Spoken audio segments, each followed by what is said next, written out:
తాకట్టులో ఉన్న బంగారాన్ని విడిపించి ఆ రోజు ఆన్లైన్ ధరకే కొంటుంది కొమ్మూరి గోల్డ్. అందరికీ నమస్కారం అండి. సుమన్ టీకు స్వాగతం. నేను గీతాంజలి. ఇవాళ మనతో పాటు ఉన్న అతిథి శ్రీనాథ్ స్వామి. వారు ప్రముఖ జ్యోతిష్యులు, ఆధ్యాత్మికవేత్త. వారితో మాట్లాడి మనకున్నటువంటి ధర్మ సందేహాలను నివృత్తి చేసుకుందాం. గురుగారు నమస్కారం అండి. నమస్కారం అమ్మా. గురుగారు, దేవాలయ సందర్శనం చేసేటప్పుడు అసలు ఏ విధంగా వెళ్ళాలి అనేది, అంటే తీసుకువెళ్లాల్సిన వస్తువుల అసలు ఏంటి ప్రధానం, వీటి గురించి మాట్లాడదాం. మనకు దేవాలయం వెళ్ళేటప్పుడు అందరూ కూడా దేవాలయానికి వెళ్ళేటప్పుడు ఖాళీ చేతులతో వెళ్తారు. అలా వెళ్ళకూడదమ్మా. దేవాలయానికి వెళ్ళేటప్పుడు ఖచ్చితంగా పండో ఫలమో ఏదో ఒకటి స్వామివారికి పూర్వంలో ఏం చేసేవాళ్ళు అంటే ఒక 2 అగరబత్తులు ఎందుకు కాదు ఇంట్లో నుంచి పట్టుకెళ్ళేవారు. 2 అగరబత్తులమ్మా. 2 అగరబత్తులు ఇంత చక్కెర పట్టుకొని వెళ్ళేవారు.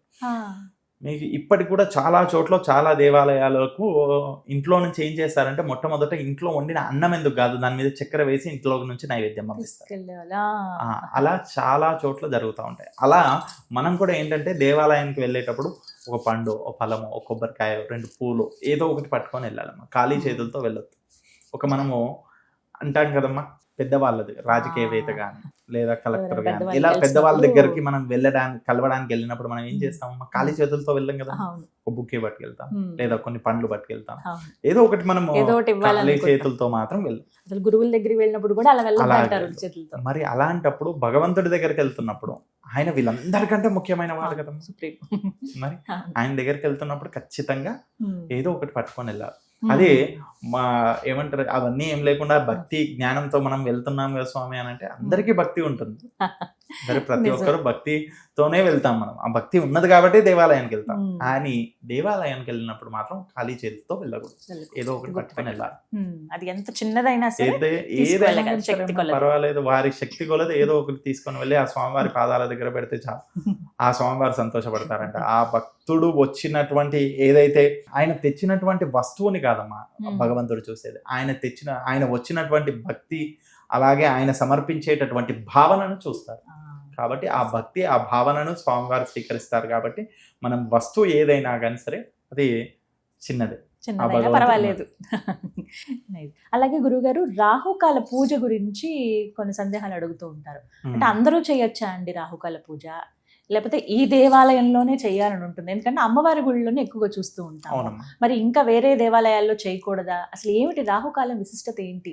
రాహుకాల పూజ ముఖ్యంగా మనకు రాహుకాల పూజ అనేది నెగిటివ్ ఎనర్జీని దూరం చేసేటటువంటి. ఇప్పుడు కొంతమందికి వివాహం అవ్వట్లేదని అది ఆ ఆలోచన ఏదైతే ఉందో దాని వల్ల వాళ్ళు ఏ పనులు చేయలేకపోతారు. కాబట్టి ఆ ఆలోచన తగ్గించి వారికి దేవుడికి దగ్గరగా చేయడం వల్ల ఆ దైవత అనుగ్రహం కలుగుతుంది. అట్లాగే మనకు లభించే ఫలితము రాహుకాలంలో ఆ దీపారాధన అనేది చాలా విశేషంగా ఫలితం ఇస్తుంది. ముఖ్యంగా అమ్మవారి అనుగ్రహం, దుర్గామాత కానీ కాళీమాత కానీ అలాగే ఏ గ్రామ దేవతలు కానీ వారందరికీ కూడా రాహుకాల దీపారాధన శుక్రవారం రోజు చాలా విశేష ఫలితాన్ని ఇస్తుంది. మిగతా రోజులు కూడా చేయొచ్చు, కానీ శుక్రవారం రోజు అయితే విశేష ఫలితం అని చెప్పొచ్చు. అయితే ఆ దీపారాధన చేసే వాళ్లకు ఎవరికైనా సరే నెగిటివ్ ఎనర్జీని ముఖ్యంగా దూరం చేస్తుందని చెప్పొచ్చు. అందుకనే ఆ రాహుకాల దీపారాధన, దిష్టి దోషం ఉన్న వాళ్ళు కూడా ఆ రాహుకాల దీపారాధన చేస్తే తొలగిపోతుంది. ఆడవారు ప్రత్యేకంగా ముఖ్యంగా. అంటే ఎలాంటి దీపం వెలిగించాలండి? అమ్మా నిమ్మకాయతో చెప్తారు కదమ్మా, ఆ నిమ్మకాయతో అలా వెలిగించడం విషయం. ఆ నిమ్మకాయ ద్వారానే చేయాలనా స్వామి అని అంటే లేదు. నిమ్మకాయ ద్వారా కాకుండా మీరు రాహుకాల దీపారాధన పిండితో కూడా చేయొచ్చు, బియ్యం పిండితో అలా కూడా చేయొచ్చు. కానీ మన చేత్తో చేసినటువంటిది అయ్యి ఉండాలి.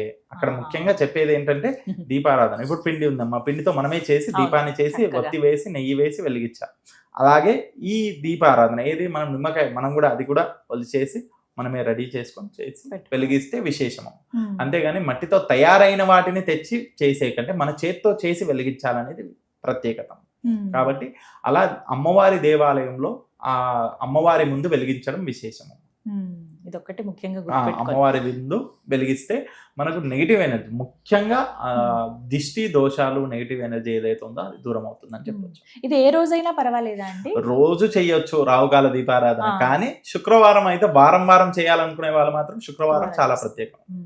ఇంకొకటి నేను ఎక్కువ గమనించింది మంగళవారం కూడా కదా, మధ్యాహ్నం 3:30. అసలు ఎంత కిటకిటలు ఆడిపోతాయి అసలు ఆ సమయంలో. కార్తీక మాసంలో ఎక్కువగా, మిగతా రోజుల్లో చేసినా చేయకుండా కార్తీక మాసంలో విశేషంగా చేస్తారు. అప్పుడు కూడా చేస్తూ ఉంటారు. నిజమే, దాదాపుగా కార్తీక మాసంనే దీపారాధనకు ప్రత్యేకంగా చెప్పుకుంటారు. అవును, గ్రామ దేవతల దగ్గర నుంచి పెద్ద పెద్ద క్షేత్రాల వరకు ఆ అన్ని సమయంలో చోట్ల దీపారాధన అనేది మనకు కార్తీక మాసం ఒకటే అని అనుకుంటారు, అవును. కానీ ప్రతి చోట మీకు ప్రతి మాసము దీపారాధనకు విశేష ఫలితమే ఉందమ్మ. కానీ కార్తీక మాసంలో అంతకంటే ఎక్కువ, అంతేకాని మిగతా సమయాల్లో చేయకూడదు అనేది ఏం లేదు. మీరు నార్త్ లో వెళ్ళండి, వారు ప్రతిరోజు దేవుడికి ఇంత శివాలయంకి వెళ్తారా, ఇంత ఒక గ్లాస్ లో నీళ్లు పట్టుకెళ్తారు, ఒక కలశంలో నీళ్లు పట్టుకునేది నీళ్లు పోసేసి ఇంత దీపారాధన చేసేస్తారు అంతే. ఆ విధంగా ప్రతిరోజు దీపారాధన చేస్తారు వాళ్ళు. మన దగ్గరనే ఆ పద్ధతి అనేది అలవాటు లేదు, అది కూడా అలవాటు చేసుకోవాలి. మనం దేవాలయానికి వెళ్ళినప్పుడు ఒక దీపారాధన చేసుకోవాలి, తప్పులేదు. రావుకాల దీపముతో పాటు ఇలా చేసుకున్నా కానీ విశేష ఫలితం ఉంటుంది. గురుగారు, అలాగే దేవాలయ ప్రదక్షిణం గురించి కూడా మాట్లాడదాం. ఎందుకంటే అమ్మవారికి అయితే ఇన్ని ప్రదక్షిణలని, అయ్యవారికి అయితే ఇన్ని ప్రదక్షిణలని, గణపతికి ఇన్ని ప్రదక్షిణలు చేయాలి, గుంజీలు తీయాలి, ఇలా ఒక లెక్క చెబుతూ ఉంటారు. నిజంగా శాస్త్రంలో ఈ విధంగా ఉందా? అసలు ప్రదక్షిణం దేనికి చేస్తారు? మనకు దేవుడికి ఆధ్యాత్మికంగా దగ్గర అవ్వడానికి ప్రదక్షిణం కూడా ఒకటి. కానీ ఇందులో సంఖ్య అనేది ఏదైతే ఉందో అమ్మ, అది ప్రతి దానికి పాటించాలి అనేది ఏం లేదు. ముఖ్యంగా మనము ప్రదక్షిణ చేసుకునేటప్పుడు 3, 5, 9, 11 ఇవి ఏవైతే చేస్తామో 108 అయితే కోరికల కోసం. అయితే ఇది ఏదైతే ఉందమ్మా అంతవరకు మనము బాగుంది. కానీ దాంట్లో విశేషంగా కొన్ని మనం చెప్పుకోవాల్సినటువంటి, ఇప్పుడు గణపతికి ఉంది 1 లేదా 3. స్వామివారికి 1 చేసినా చాలు, గణపతికి సంతోషిస్తారు. లేదా 3. మనకు శివాలయంలో ఉన్నది 5 ప్రదక్షిణలు చేయాలి. తర్వాత నారాయణుడు కానీ రాముడు కానీ వారికి అష్టాక్షరి, అక్కడ శివుడికి పంచాక్షరి అని 5 ఎలా చేస్తామో ఇక్కడ స్వామివారికి అష్టాక్షరి అని చెప్పేసి 8 లేదా 1 ఎక్కువగా 9 చేసుకున్నా పర్వాలేదు, సంఖ్యాపూర్వకంగా కూడా మనకు వర్తిస్తుంది. ఆంజనేయ స్వామికి 11. ఈ విధంగా ఒక్కొక్క దేవతకి ఒక్కొక్క విధంగా ప్రదక్షిణలు చేసుకుంటాం. అయితే ప్రదక్షిణ సంఖ్య కాదమ్మా, ముఖ్యంగా ప్రదక్షిణ చేసేటప్పుడు మనము దేవునిలో నిమగ్నం అయ్యడము ముఖ్యము. ఆ భగవంతుడిలో, ఆ స్వామివారి ధ్యానంలో నిమగ్నం అవ్వడానికి ఈ యొక్క ప్రదక్షిణ అనేది ఉండాలి. మరి ఆ సమయం అంతా కూడా ఆ స్వామివారి నామస్మరణ చేయాలి. ప్రదక్షిణ చేయడం అంటే ఏదో పరుగులు పెట్టడం కాదమ్మా. ఇప్పుడు మనం చిలుకూరు బాలాజీ చూస్తాం, అంటే పేరు మనం అది తీసుకోవడానికి గల కారణం ఏంటంటే అక్కడ మేము చూసాం ఏంటంటే ప్రదక్షిణ చేయడం అంటే పరిగెత్తుతూ ఉంటారు, ఒకరిని దాటుకుంటూ ఒకరు వెళ్ళడం, ఇలా వెళ్ళడం, అలా కాదమ్మా. ప్రదక్షిణ అంటే ప్రదక్షిణ చేయాలంటే ఒక పద్ధతి ఉందమ్మా. గర్భిణీ స్త్రీ ఒక్కొక్క పాదం ఒక్కొక్క అడుగు ఎలా వేస్తుందమ్మా అలా ప్రదక్షిణ చేయాలంట. అలా ఎంతమంది చేస్తారమ్మా ఇప్పుడు చెప్పండి? నిజం గురుగారు, అసలు హడావిడి అంటే మామూలుగా ఏదో చెయ్యాలన్నట్టుగా చేసేవాళ్ళు కొంతమంది అయితే మీరు అన్నట్టు పరుగులు పెట్టేస్తూ ఉంటారు. రెండవది ప్రదక్షిణ చేసేటప్పుడు లెక్క కట్టడం. ఇప్పుడు మనకు 108 చెప్పే అనుకొని మనం ప్రదక్షిణ చేస్తాం, అలాంటి వాళ్ళ కోసం ఇది విశేషంగా చెప్తున్నాను. చెప్పండి గురుగారు. ప్రదక్షిణ చేసేటప్పుడు ఒక పేపర్ తీసుకొని గీతలు కొట్టడం కాదమ్మా, అస్సలు చేయకూడదు. అలా కాకుండా ఆ దానికి ఒక్కలు తీసుకోవాలి, 108 ఒక్కలు తీసుకొని ఒక్కొక్కటి పక్కకి వేసుకుంటూ పోవాలి. శ్రీకృష్ణ పరమాత్ముడు చేశాడు కదమ్మా 100 లెక్క పెట్టడానికి, అది ఆయన పరమాత్ముడు తీసుకున్నదే మనం తీసుకుందాం. ఒక్కలు తీసుకున్నాడు ఆయన కూడా, మనం కూడా ఒక్కలు తీసుకుందాం. లేదా మీరు బాదాము, కాజు, కిస్మిస్, లేదా ఒక్కలు, ఖర్జూరాలు ఇలాంటివి ఏవైనా తీసుకోండి పదార్థాలు. అంతేగాని పెన్ను తీసుకొని గీతలు కొట్టడం కాకుండా ఇలా తీసుకోండి. అలాగే ప్రదక్షిణ చేసేటప్పుడు మాత్రం ముఖ్యంగా నామస్మరణ చేయాలి. నామస్మరణ చేయడం కాకుండా ఎవరితో పక్కన మన తోటి వాళ్ళు ఎవరో వచ్చింటారు వాళ్ళతో మాట్లాడుతూ ప్రదక్షిణ చేస్తే అది ప్రదక్షిణ ఎందుకు అవుతుందమ్మా? కాబట్టి అలా చేయకూడదు. ప్రదక్షిణ చేసేటప్పుడు ఖచ్చితంగా దైవనామస్మరణ చేస్తూ చేయాలి. వాటితో పాటు మనము లెక్క కట్టడం కూడా ఆ స్వామివారికి మనము ఏదైనా ఒక్కలు కానీ ఖర్జూరా కానీ ఇలాంటి వాటిని తీసుకొని సంఖ్యాపూర్వకంగా లెక్క పెట్టుకోవాలి. మనము ఆ స్వామివారికి అవి సమర్పించవచ్చు. మనం ఇప్పుడు లెక్కించాం కదమ్మా, అవి స్వామివారికి సమర్పించవచ్చు. అందులో నుంచి ఆశీర్వాదంగా ఒక 4 తెచ్చుకోవచ్చు.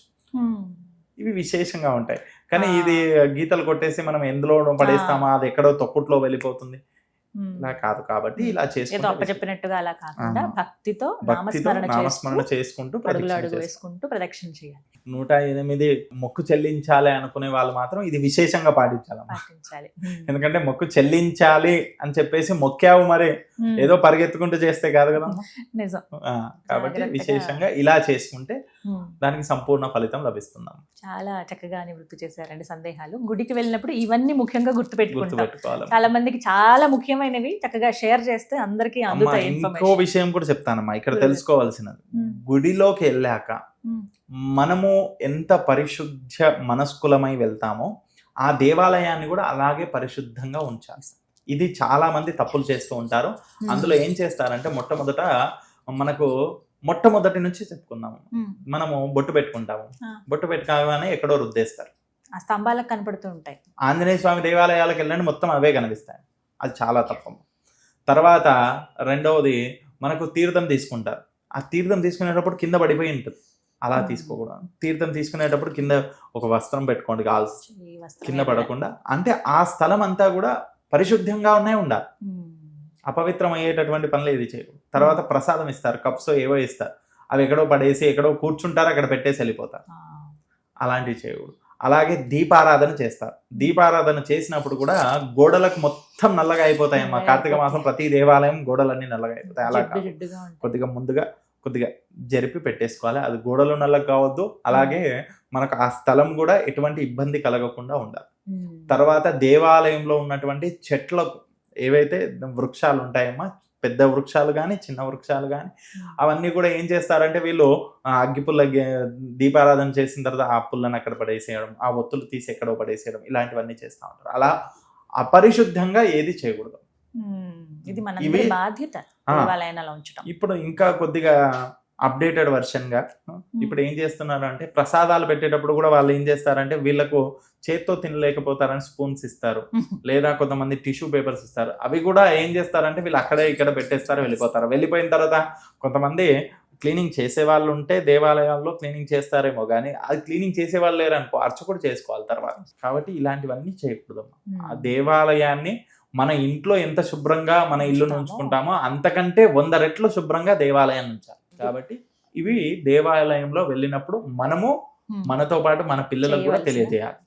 ఇంకా ముఖ్యమైనటువంటిదమ్మా, నేను ప్రతి చోట చెప్తా ఉంటాను, ఇది ఎవరైనా తప్పుగా అనుకున్నా పర్వాలేదు కానీ, పాదరక్షలమ్మా. అది స్టాండ్ మంచిగా స్టాండ్ పెట్టింటారు, అక్కడ బోర్డు పెట్టింటారు, అయినా కానీ అక్కడ విడవరు. ఇక్కడ గేట్ లోపలికి వెళ్తూ ఎదురుగా దేవుడికి ఎదురుగా వదులుతారు, లోపలికి వెళ్ళేటప్పుడు ఏదో అడ్డుగా వదిలేస్తారు. అలా చేయకూడదు. అది కూడా ఖచ్చితంగా పాటించాలి. ఇవన్నీ కూడా దేవాలయంలోకి మనం వెళ్ళినప్పుడు పాటించాల్సినటువంటి విశేషాలు అని చెప్పచ్చు. ఖచ్చితంగా ఇంకా గుర్తుపెట్టుకోవాల్సినవి ఇంకేమైనా ఉన్నాయండి దేవాలయానికి వెళ్ళినప్పుడు? దేవాలయానికి వెళ్ళినప్పుడు మనకు వస్త్రధారణ ఇప్పుడు ఉన్నటువంటి స్థితిలో ఏవేవో వస్త్రాలు క్షేత్రాల్లో నియమాలు అయితే పెట్టేశారు, దర్శనం అని. కానీ మనము తెలుసుకోవాల్సిన విషయం ఏంటంటే వాళ్ళు నియమాలు పెడితే కాదు, మనము తెలుసుకొని మనం పాటించాలి.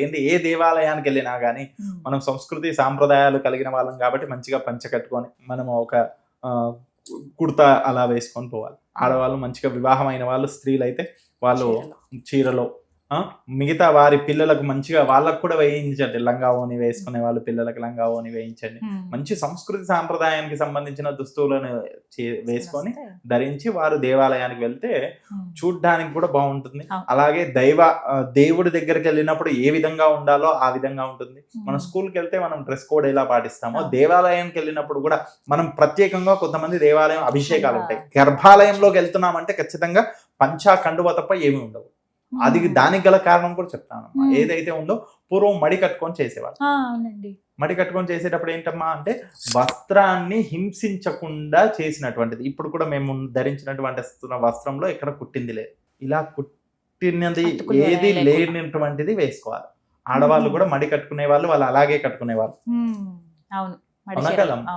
అలాగే చెయ్యాలని చెప్పేసి చెప్తాను. ఎందుకంటే ఆ స్వామివారిని మనం తాకేటప్పుడు శివుడిని తాకేటప్పుడు శివుడికి ప్రత్యేకంగా అభిషేకానికి వెళ్తాం, మిగతా చోట్ల అయితే పంపించారు కానీ శివాలయంలోకి పంపిస్తాం. గర్భాలయంలోకి వెళ్ళినప్పుడు ఈ సంస్కృతి సాంప్రదాయంతో ఈ వస్త్రాలు పంచ మరియు కండువ మగవారు, ఆడవాళ్ళు అయితే శారీలో వెళ్తే వారికి చేసేటప్పుడు మనకి ఏదైతే భక్తి శ్రద్ధలతో చేసేటప్పుడు మనం ఏదైతే ఉన్నాయో హింసించినటువంటి వస్త్రాలు కట్టుకొని చేసినట్టుగా ఉంటుంది. లేదంటే ఈ వస్త్రాన్ని మనం కుట్టినప్పుడు ఏదైతే ఉందో సూదితో మనము చేస్తాం కదా, అలా కుట్టినటువంటిది ఉండదు.